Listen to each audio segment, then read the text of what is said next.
Doctor का फर्ज होता है अपने सब मरीजों को एक बराबर देखे। डॉक्टर हम सारे मरीजों का इलाज करते हैं, किसी को गुनाहगार या अच्छा होने का सर्टिफिकेट नहीं बांटते। आप मरीज वो बात को समझने की कोशिश करो। अगर ये तवाइफ है तो मुझे इस बात से कोई फर्क नहीं पड़ता। मैं इनका इलाज करने की भरपूर कोशिश करूंगा। मैं ये सब बातें अपने सामने खड़े एक 15 साल के लड़के को समझा रहा था। जबकि वो बक बक कर रहा था। वो कहने लगा, डॉक्टर साहब ये औरत मेरी माँ जैसी है, मुझे बहुत प्यारी है। इससे कुछ हो गया तो मैं पूरी दुनिया में बेसहारा हो जाऊंगा। मैंने उस लड़के के कंधे पर हाथ रखा, बोला तुम बेफिक्र हो जाओ, मरीज को कुछ नहीं होगा, वो ठीक हो जाएंगी। तुम अब आराम से घर जाओ। वो लड़का मेरा शुक्रिया अदा करते हुए घर चला गया। आज सुबह ही अस्पताल में एक 35 साल की औरत को लाया गया था। मुझे थोड़ी जानकारी के हिसाब से बताया गया था कि समन आज सुबह बेहोश हो गई थी। जब होश आया तो खून की उल्टी करने लगी। ये लड़का जिसका नाम अली था, यही समन को अपने साथ लेकर आया था। उसने मुझे बताया कि हम लोग बदनाम गली से ताल्लुक रखते हैं। ये औरत एक तवाइफ है। अली को यही डर था कि जब मुझे पता चल जाएगा कि वो औरत एक तवाइफ है तो मैं उसका इलाज नहीं करूंगा।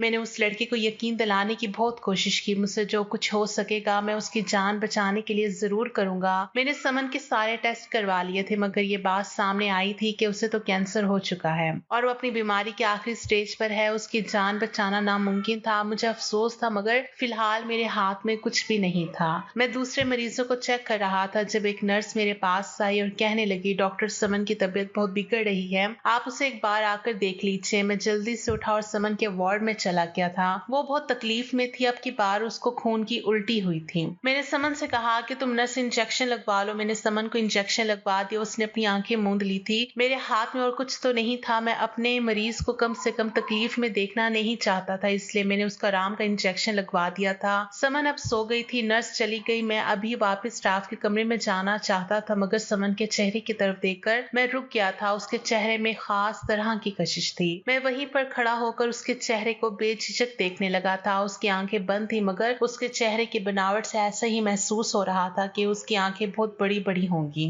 उसका नया नक्श भी गुलाबी होंठ चेहरे पर ज्यादा नजर टिका रहे थे। समन एक खूबसूरत औरत थी। बहुत से लोग उसके कदरदान होंगे। समन अपने करियर के चढ़ाव पर होगी, मगर वो कहाँ जानती थी ये बीमारी उसे अंदर से खत्म कर रही है और वो मौत की दहलीज पर आकर खड़ी कर गई है। मेरी पर्सनल लाइफ में ऐसा बहुत कम हुआ है कि कोई चेहरा, कोई इंसान मेरे दिमाग से चिपक जाए। समन को जब मैंने पहली बार देखा तो ऐसा हरगिज नहीं लगा था कि मैं अपने घर जाने के बाद भी समन के बारे में ही सोचता रहूंगा। मगर इस बात में तो कोई शक नहीं था कि समन की पर्सनैलिटी बड़ी दिल को लुभाने वाली थी। मैं रात भर उसके बारे में सोचता रहा। जब अस्पताल पहुंचा तो सबसे पहले समन के ही वार्ड में गया था। उसकी रिपोर्ट देखकर ये जान चुका था कि समन कुछ दिन ही जिंदा रह पाएगी, इसलिए मैं उसके आराम में खलल नहीं डालना चाहता था। मुझे पता है कि एक तवाइफ की जिंदगी बड़ी मुश्किल से गुजरती है। मैं ये चाहता था कि समन अपनी जिंदगी की आखिरी सांसें आराम और तसल्ली में गुजारे। मैं समन के वार्ड में पहुंचा तो वो जाग रही थी। उसके चेहरे पर बड़ी प्यारी सी मुस्कुराहट थी। मैं बोला, आज आप फ्रेश लग रही हैं। मेरी बात सुनकर समन हंसती थी और बोली, मैं मुश्किल हालात से लड़ना जानती हूँ। मैं मुस्कुरा दिया था। समन और भी कुछ बोलने लगी। डॉक्टर, आप मुझे आम औरत मत समझेगा। घर की पली हुई नाजुक सी औरत और कोठे में रहने वाली औरत में बड़ा फर्क होता है।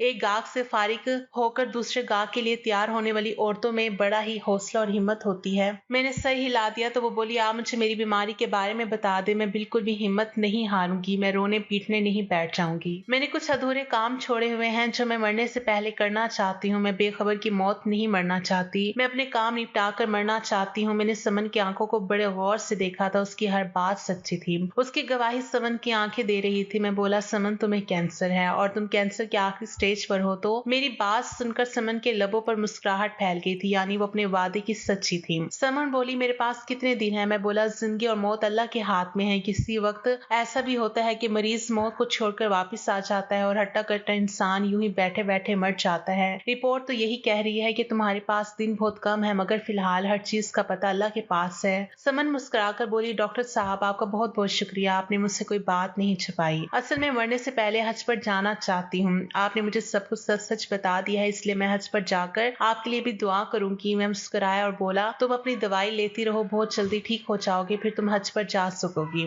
इतना कहकर मैं अपने कमरे में वापस आ गया था। मुझे समन की हिम्मत ने हैरानी में डाल दिया था। मैंने तो ऐसे मर्द भी देखे हैं जो मौत के बारे में सुनकर फूट फूट कर रोने लगते हैं। मैंने ऐसे लोग भी देखे हैं जो कई दिन मौत से लड़ते रहते हैं। उनकी जान अटकी रहती है, मगर वो दुनिया की फिक्र में इस तरह मगन हो चुके होते हैं कि जैसे अपने जिस्म से रूह को जुदा नहीं होने देते। ऐसे में उन्हें बड़ी तकलीफ होती है। समन ने बहुत जल्दी अपनी मौत को कबूल कर लिया था। उसका इलाज चल रहा था। कुछ दिन के बाद समन से एक आदमी मिलने आया था। इत्तेफाक से उस टाइम समन के पास मैं खड़ा उसका चेकअप कर रहा था। समन ने मेरी तरफ देखा और बोली, डॉक्टर, क्या अब मेरे जिस्म में इतनी हिम्मत पैदा हो गई है कि मैं हज पर जा सकूं? अब मुझे थकावट भी नहीं होती। मैं ज्यादा देर बैठी रहती हूँ मगर थकती नहीं हूँ। मैं अब 10 मिनट वॉक भी कर लेती हूँ। मुझे लगता है कि मैं अच्छी हो रही हूँ। समन के चेहरे पर बड़ी सी मासूमियत फैली हुई थी। एक तवाइफ के चेहरे पर मासूमियत मैंने पहली बार ही देखी थी। मैं बोला, समन, अभी कुछ दिन और तुम्हारे इलाज होगा, फिर तुम हज करने जा सकती हो। पास खड़ा आदमी हंस दिया था। उसकी हंसी बड़ी मकार तरह की थी। वो बोला, सोच हुए खाकर बिल्ली हज को चली। डॉक्टर, ये तवाइफ है, इसने अपनी जिंदगी में बहुत ज्यादा गुनाह किया है। ये बड़ी बुरी औरत है। इसको ये लगता है कि हज करके अपने गुनाह माफ करवा लेगी और मरने के बाद सीधा जन्नत में जाएगी। आप इसे बता दें कि सारी जिंदगी गुनाह करने वाले हज पर जाकर जन्नती नहीं बन जाते। मुझे उस आदमी की बातें बहुत अजीब लगी थी। मैं बोला, आप कौन है? वो कहने लगा, जिस कोठे में ये तवाइफ थी मैं वहीं पर काम करता हूँ। आप मेरे काम को नहीं समझ पाएंगे, इसलिए मुझसे सवाल जवाब मत करिए। मैं बोला, मैं आपके काम को समझ नहीं सकता कि आप खुदा के काम को समझ सकते हैं। मैं और आप जन्नत और जहन्नुम को बांटने वाले कौन होते हैं? इन सब का फैसला आप खुदा पर ही छोड़ दिए। उसने अपने कंधे उचका दिए और बोला, ठीक है, मैं कुछ नहीं कहता, मगर मेरी बात याद रखिए, अगर तवाइफ जन्नत में जाने लगी तो क्या वो अच्छी औरत है जिसने उम्र भर इबादत की और अल्लाह के सारे अहकाम को मानती रही, अपनी जिंदगी गुजारती रही, खुदा शिकायत नहीं की? मैं उसकी बात सुनकर चुप हो गया था। फिर वो बोला, डॉक्टर, जितना पैसा लगता है आप लगा दें, हमें समन बिल्कुल ठीक ठाक चाहिए। ये हमारे कोठे की मालकिन है। इससे कुछ हो गया तो हमारा बहुत बड़ा नुकसान हो जाएगा। इतना कहकर वो आदमी चला गया था। जबकि मैं समन के पास खड़ा हो गया था। मैं उसके अंदर की बात जानना चाहता था। यूं तो मैं बड़ा बिजी डॉक्टर था। मेरा पूरा दिन एक वार्ड से दूसरे वार्ड के चक्कर काटते ही गुजर जाया करते थे, मगर समन में एक कशिश थी। मैं उसके बारे में हर बात को जानना चाहता था, इसलिए मैं उसका चेकअप करने के बावजूद भी वहीं पे खड़ा रहा। समन के वार्ड से उस आदमी के जाने के बाद वो फूट फूट कर रोने लगी। मैं तो घबरा गया था और बोला, क्या हुआ, क्यों रो रही हो? समन बोली, मैं जन्नत में नहीं जाऊंगी, मुझे माफी नहीं मिलेगी। मैं बोला, तुम ये सब क्यों कह रही हो? तो वो बोली, वो आदमी रशीद हमारे कोठे में रहता है, ये मेरे सारे गुनाह जानता है। अगर इससे ये लगता है कि मेरे गुनाह नहीं माफ हो पाएंगे तो फिर ठीक ही कहता है। मैं मुस्कुरा कर बोला, समन, ये रोने की बात नहीं है। कोई इंसान जन्नत या जहन्नुम का फैसला नहीं कर सकता है। अपना दिल छोटा मत करो। समन चुप कर गई और बड़ी आस में मेरी तरफ देखकर बोली, ये लोग मुझे गुनाहगार समझते हैं, इसलिए नहीं चाहते मैं हज करने जाऊं। आप मेरे जाने का इंतजाम कर देंगे। बस यही समझ लीजिए कि आप एक मरी हुई औरत की आखिरी ख्वाहिश पूरी कर रहे हैं। मैंने हाँ में सर हिला दिया था। मैं बोला, मुझसे जो कुछ होगा मैं जरूर करूंगा। इतना कहकर मैं अपने ऑफिस में आ गया था। मैंने अपने दराज में पड़े टिकट की तरफ देखा था। मैं कुछ दिनों के बाद हज पर जाने का इरादा रखता था। ऐसे में मुझे उस औरत ने ये फरमाइश कर दी थी, तो इसलिए मैं उसको रद्द नहीं कर सकता था। मुझे यही डर था, अगर मैंने उसकी बात को ठुकरा दिया तो कहीं मेरी हाजिरी रद्द ना कर दी जाए। मैंने सोच लिया था कि मैं उस औरत को हज पर जरूर लेकर जाऊंगा। मैंने उसकी रिपोर्ट देखी थी। उसकी हालत दिन ब दिन खराब होती जा रही थी। उसके पास बहुत थोड़े दिन बाकी रह गए थे। मुझे जो भी करना था जल्दी में ही करना था। मैंने समन के ख्याल के लिए उस 15 साल के लड़के को भी साथ लेकर जाने का फैसला कर लिया था, जो समन को अपनी माँ जैसी कह रहा था। इस सारे काम में मुझे 10 दिन लग गए थे। अब तो समन की आंखों के नीचे भी हल्के बनने लगे थे। वो पहले से ज्यादा कमजोर हो गई थी। मैं बोला, समन, तुम्हारी हालत खराब हो गई है, मैं तुम्हें हज पर कैसे लेकर जाऊंगा? समन कहने लगी, अगर मैं 10 साल भी हज करने ना गई तो यूं ही बिस्तर पर पड़ी रहूंगी, मुझे मौत नहीं आएगी। मेरी रूह हज पर जाने के लिए ही भटकती रहेगी। मुझे तो ऐसा लग रहा था समन की हज पर जाने की आस और उसकी तड़प देकर मौत भी पीछे हट जाएगी। मैं समन की बातों से बहुत ज्यादा डरा हुआ था। मैंने दिल में सोच लिया, ये कितनी अच्छी औरत है, ठीक है इसने गुनाह किया है मगर वो जरूर मजबूर होगी, जब ही तो ये सब कुछ करती थी। उसके दिल में खुदा के दर पर जाने की कितनी तड़प थी। मैंने डॉक्टर की एक टीम को अपने ऑफिस में बुलाया था। समन का केस उनके सामने रख दिया था। मैंने साफ साफ कह दिया कि ये इस औरत की आखिरी ख्वाहिश, अगर हम इसे अस्पताल में रखकर ट्रीटमेंट देते रहें तब इसके बचने की चांस नहीं है। इससे अच्छा है कि इसकी आखिरी ख्वाहिश पूरी कर दी जाए। डॉक्टर ने मेरा फैसला मान लिया था। मैंने जरूरी कार्रवाई पूरी कर ली थी। मैंने जब ये खबर जाकर समन को सुनाई तो वो फूट फूट कर रोने लगी थी। अल्लाह ने मेरी हाजिरी कबूल कर ली है। मैंने समन की तरफ देखा और सोचा, बहुत पहुंची हुई औरत होगी। जो लोग इसके बारे में गलत बातें करते हैं वो खुद गलत हैं। कुछ दिनों के बाद हमारे जाने का टाइम भी हो गया था। मैं समन और अली को हज के लिए लेकर निकल गया था। ये बड़ा ही दीनी सफर था। रास्ते में समन और अली तस्बीह पढ़ते रहे। एक पल भी ऐसा नहीं गुजरा था कि उनकी जुबान पर अल्लाह का नाम ना हो। समन कहने लगी, मैंने अपनी जिंदगी में बहुत गुनाह किए हैं, शायद मुझे खुदा माफ कर दे। मैंने हाँ में सर हिला दिया था। मुझे उस टाइम समन का किरदार बिल्कुल शफाफ साफ लग रहा था। माफी की यही निशानी है कि इंसान को अपने गुनाहों का एहसास होने लगता है। आखिर सफर पूरा हुआ और हम सऊदी अरब पहुंच गए। मेरी पहली नजर पड़ी मुझ पर कपकपी सवार हो गई थी। मेरी आंखों से आंसू बह रहे थे। जबकि समन की अजीब सी हालत थी, वो घबरा गई थी। उसने मेरा हाथ पकड़ लिया था, कहने लगी मुझे वापस जाना है, मेरी तबीयत बिगड़ रही है, मुझे होटल में ले चलो। मुझे समन से इस तरह की बिल्कुल भी उम्मीद नहीं थी। मैं बोला क्या हुआ समन, तुम्हारी तबीयत तो ठीक है ना? वो बोली हाँ मेरी तबीयत ठीक है, लेकिन मुझे डर लग रहा है, मुझे यहाँ से ले चलो, नहीं तो मेरी सांसें बंद हो जाएंगी। मैंने अपने मरीज का ख्याल किया, उसे होटल के कमरे में छोड़कर बाहर आ गया था। अगले महीने मेरी शादी थी। मैंने वहां जाकर अपनी खुशहाल जिंदगी के लिए भी बहुत सारी दुआएं की थी। वहां ऐसी खूबसूरती थी कि मेरा वापस लौट कर आने को दिल नहीं कर रहा था, मगर फिर भी रात के टाइम वापस होटल आ गया था। सुबह हुई तो मैं सोच रहा था कि आज समन को भी जियारत करवा के आऊंगा। तभी समन मेरे पास आ गई। वो बोली मुझे भी अपने साथ लेकर चलो। मैं बोला हाँ आ जाओ। जियारत करने के बाद खाना काबा के करीब जाकर समन ने आंखें बंद कर ली थी और अली से बोली मेरा हाथ पकड़कर मुझे खाना काबा के पास ले चलो। मैं समन का रवैया देखना चाहता था। वो हज पर जाने के लिए बहुत तड़प रही थी। मैं देखना चाहता था जब इंसान की जिंदगी की सबसे बड़ी ख्वाहिश पूरी हो जाए तो वो अपनी खुशी का इजहार कैसे करता है। अली समन का हाथ पकड़कर उसे खाना काबा के बिल्कुल सामने ले गया था। वो बोला अब आप अपनी आंखें खोल लीजिए। समन ने जब आंखें खोली तो वो खाना काबा को देखकर खुश हो गई थी, पर अचानक उसके चेहरे की रंगत बदल गई थी। वो एकदम से चीखने लगी थी। वो पीछे को भाग रही थी, यहाँ से बस भाग जाना चाहती थी। वो दीवानों की तरह भाग रही थी। उसका अपने दुपट्टे की भी फिक्र नहीं थी। उसका दुपट्टा उधर ही गिर चुका था। सब लोग उसकी तरफ ध्यान दिए हुए थे, लोग उसकी तरफ बढ़ रहे थे। मुझे मालूम था कि अब यहाँ पर सबके सामने समन का तमाशा ना बन जाए, इसलिए मैं उन्हें आगे बढ़कर समन का हाथ पकड़ लिया और उसे चलने को कहा, मगर वो अपने होश में होती तो मेरी बात सुनती। उसने मेरा हाथ झटक दिया था। वो चीखती जा रही थी। सब लोग उसके आसपास जमा हो गए थे। हर किसी के चेहरे पर हैरानी थी। लोग मुझसे पूछ रहे थे कि इस औरत को क्या हुआ है। मैंने कह दिया ये मरीज है, कभी कभार तबीयत बिगड़ जाती है। उस वक्त अली ने हिम्मत की थी। उसने समन का हाथ पकड़ा और उसे घसीटते हुए अपने साथ साइड पर ले आया था। मैंने जल्दी से टैक्सी का इंतजाम किया और हम लोग होटल वापस पहुंच गए। समन की आंखों में डर ही डर था। वो बस अजीब सी नजरों से हम सबको देख रही थी। कमरे में जाकर मैंने समन से पूछा कि तुम्हें क्या हुआ था। वो बोली मैंने कोठे में आंख खोली थी। मेरी माँ एक तवाइफ थी, उसने उम्र भर गुनाह किए थे, मगर जब बूढ़ी हो गई तो उसे एहसास हुआ कि एक बच्चा तो मेरे पास होना ही चाहिए जो मुझे माँ कह सके, कोई मेरा अपना हो जो दर्द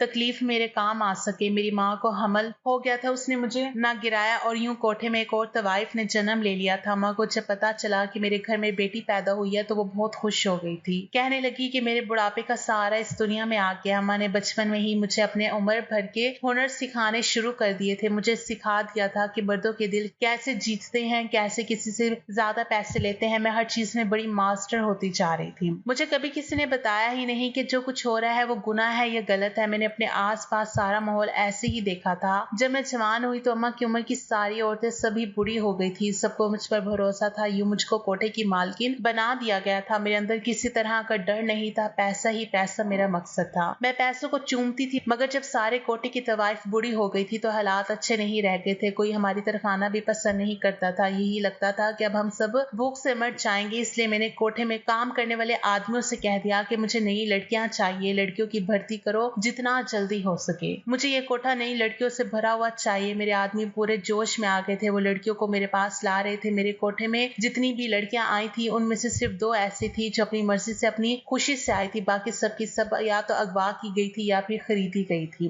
मेरे कोठे पर जब भी नई लड़की आती थी तो बहुत रोती धोती थी। वो मेरे सामने हाथ जोड़ती, मुझसे माफी मांगती थी, वास्ते देती, मगर मैं किसी के ना सुनती, वही करती जो मेरे दिल में आता। मैंने महसूस किया था जितनी ज्यादा लड़की शरीफ होती उतना ही बढ़कर उसका रेट लगता था। मेरे बहुत से पुलिस वालों के साथ बातचीत थी, इसलिए मुझे गिरफ्तारी का भी कोई डर नहीं था। मैंने अपने आदमियों से कह दिया था भीड़ भाड़ वाली जगह से लड़कियों को उठाओ। मुझे आज भी वो दिन याद है जब बहुत तेज बारिश हो रही थी। तब मेरे 2 आदमी 15 साल की लड़की को ले आए थे। वो बहुत डरी सहमी हुई थी। मेरे आदमियों ने लड़की लाकर मेरे सामने रखती, बोले जान हथेली पर रखकर हम सब इस लड़की को उठा कर लाए हैं। वो लड़की समझ गई थी कि उसके साथ कुछ गलत होने वाला है। वो बहुत ज्यादा डरी सहमी रोती रहती थी। मैं बोली तुम्हारा नाम क्या है? वो बोली मेरा नाम नूर है, मैं मौलवी नसीर की बेटी हूँ, आप मुझे यहाँ से जाने दीजिए। मैं अगर रात भर घर ना गई तो मेरे अब्बा की बदनामी हो जाएगी। बहुत लोग उन पर थू थू करेंगे। सब यही कहेंगे कि मौलवी लोगों को तो अच्छाई का सबक सिखाता फिरता है, मगर खुद की बेटी घर से भाग गई है। किसी को ये तो नहीं पता होगा ना कि मुझे घर से उठाया गया है। मैं उसकी बात सुनकर हंसती थी और बोली मुझे तुम्हारी आंखों में हया नजर आ रही है। मुझे पता है कि तुम्हारे जरिए बहुत पैसा कमाऊंगी, तुम मेरे बहुत काम आओगी। वो रोने लगी थी, बोली मेरे नाम का तो कुछ ख्याल करो। मैं बोली मैंने मैंने आज से तुम्हारा नाम बदल कर खुशबू रख दिया है। वो बोली, तुम्हें खुदा का वास्ता है, मेरी आंखों में हया है, क्योंकि मैंने अपनी पूरी जिंदगी इबादत में गुजारी। मेरे अब्बा ने भी अपनी पूरी जिंदगी ऐसे ही गुजारी। ऐसी जगह पर रही तो अपना दम तोड़ दूंगी। मैं उसकी बातें सुनकर हंस रही थी। फिर उसके मुंह पर थप्पड़ मारकर बोली, तुम एक तवाइफ के सामने ये सब नाम लेकर सोच रही हो कि तुम्हें जाने दूंगी? सोचना भी मत, मैं इन सब से बहुत दूर हूँ। वो लड़की रोती रही, मगर मैंने उससे बड़ा पैसा कमाया था। 2 साल तक वो मेरे काम आती रही। एक दिन उसकी तबीयत बहुत ज्यादा खराब हो गई। मैं उसके पास गई थी। उसकी आंखें बेजान हो चुकी थी। वो रोती आंखों से बोली, आखिर मैं अपने अल्लाह का सामना कैसे करूंगी? मैं अल्लाह के सामने किस मुंह से जाऊंगी? मेरी जुबान पर हर वक्त अल्लाह का नाम रहता था। जब से यहाँ आई हूँ ये नाम भी छूट गया है। मैं एक गुनाहगार औरत हूँ। मैं सब कुछ सुनती रही और खुशबू अपना दम तोड़ गई थी। उसके जाने के बाद सोचा, ऐसी कौन सी हस्ती है जिसके इश्क में खुशबू इस तरह पागल थी। मैंने अल्लाह के बारे में जानना शुरू कर दिया था। मुझे उनसे मोहब्बत हो गई थी। मैंने बुराई छोड़ने का फैसला कर लिया था, मगर फिर ख्याल आया, अगर ये सब कुछ छोड़ दूंगी तो ऐश भरी जिंदगी कैसे गुजारूंगी। फिर मैं इस नतीजे पर पहुंची कि मैं अपने बुढ़ापे में ये सब छोड़कर अच्छाई के रास्ते पर चल पड़ूंगी और लोगों के साथ नेकिया करूंगी, गुनाह को छोड़ दूंगी। मैंने सुन रखा है कि अल्लाह से जब भी माफी मांगो वो माफ कर देता है, इसलिए मैंने सोचा कि मरते वक्त हज करके अपने सारे गुनाह बख्शवा लूंगी। डॉक्टर साहब, समझ रहे हो ना, मेरी प्लानिंग में अपनी तरफ से अल्लाह को धोखा देना चाहती थी, जबकि हकीकत तो यह है कि मैंने खुद को धोखे में रखा। मैंने खुद को जलील कर दिया। मैं बुढ़ापे की उम्र को पहुंची ही नहीं। मुझे तो पहले ही जानलेवा बीमारी ने अपनी बाहों में ले लिया। जब मुझे पता चला कि मेरी मौत करीब है तो मैंने सोचा क्यों ना हज करके अपने गुनाह की माफी मांग लूं। वो जो आदमी अस्पताल में मुझसे मिलने आया था उसने आपसे ठीक ही कहा था, मैं बहुत गुनाहगार औरत हूँ और मेरी जिंदगी के एक एक पल को वो अच्छी तरह से जानता था। वो सच ही कह रहा था। मैंने समन की सब बातें बड़ी तसल्ली से सुनी थी। फिर मैंने बोला, ठीक है, मैं सब समझ गया हूँ, लेकिन अब तुम ये बताओ कि तुम रो क्यों रही थी? डॉक्टर, मेरा रोना बनता था। मैं अपनी माफी की उम्मीद पर यहाँ आई थी। मुझे यकीन था मेरे गुनाह माफ हो जाएंगे। दुआ से बहाऊंगी तो मैं जन्नत की हकदार बन जाऊंगी। मगर जानते हो मेरे साथ क्या हुआ? जब खाना काबा के सामने खड़े होकर सब रो रहे थे, अपने दिल हल्का कर रहे थे, अपना इश्क बयान कर रहे थे, मुझे वहां कुछ भी नजर नहीं आ रहा था। मैंने साथ खड़ी औरत से पूछा कि खाना काबा कहाँ है? तो वो बोली, तुम्हारे सामने ही तो है। मुझे सब कुछ दिखाई दे रहा था, बस एक खाना काबा ही कहीं नहीं नजर आ रहा था। इसका मतलब जानते हो क्या? मैं जो अपने जन्नत और जन्नम के चक्कर में हज करने निकली थी, अल्लाह तो मुझसे बहुत नाराज है, मुझसे खफा है। मुझे हर जगह सिर्फ खुशबू दिखाई दे रही थी। वो मुस्कुरा रही थी, सिर्फ खुशबू की आवाज ही मुझे सुनाई दे रही थी। वो कह रही थी कि गुनाह की जिंदगी चुनना और गुनाह पर मजबूर किए जाने में बहुत फर्क है। मुझे मेरी मोहब्बत मिल गई है, तुम बताओ तुम्हें क्या मिला? समन तड़प तड़प कर रो रही थी। उसने अपने हाथ मेरे सामने फैला दिए थे। वो बोली, देखो तो मेरे हाथ खाली है, मुझे तो कुछ भी नहीं मिला। उसकी हालत बिगड़ती जा रही थी। मैंने जल्दी से एम्बुलेंस को बुलाया। मैं समन को लेकर अस्पताल पहुंचा तो पता चला कि वो दम तोड़ गई है। सब बहुत परेशान थे। उसकी हालत ने मुझे डर में और डाल दिया था। मुझे समझ नहीं आ रहा था कि मरने के बाद उसके साथ क्या होगा। मैंने सबसे कहा कि समन का जनाजा यहाँ पढ़ने दे। मैं इस चीज की परमिशन लेने के लिए दफ्तर चला गया। मेरी मर्जी को ठुकरा दिया गया था। मैं हैरान था कि ये क्या हो रहा था। फिर समन के जनाजे को लेकर उसके घर लौट आया था। उसको कोठे वालों के हवाले करके मैं अपने घर आ गया था। इस बात को 5 साल गुजर गए हैं, मगर मैं अभी तक समन के ख्याल को अपने दिमाग से झटक नहीं पाया। मैं ये बात समझ गया कि कभी किसी के हक में ज्यादती नहीं करनी चाहिए। अपनी दुनियादारी के लिए किसी दूसरे को गुनाह की दलदल में नहीं धकेलना चाहिए। दुनिया की जिंदगी तो बड़ी बड़ी छोटी है। अपने ऐश आराम के लिए किसी को गुनाह के दलदल में नहीं धकेलना चाहिए। मैं जब भी नमाज पढ़ता हूँ तो समन के लिए जरूर दुआ करता हूँ, अल्लाह उसकी रूह को सुकून अता फरमाए। और मेरी आप लोगों से यही अपील है कि उसके लिए आप लोग भी अल्लाह से दुआ करें। ना जाने उसके साथ क्या हुआ होगा जो उसने मरते दम अल्लाह का डर अपने अंदर में बसा लिया था। क्या उसकी रूह को छोड़ दिया जाएगा या उसे कड़ी से कड़ी सजा मिलेगी?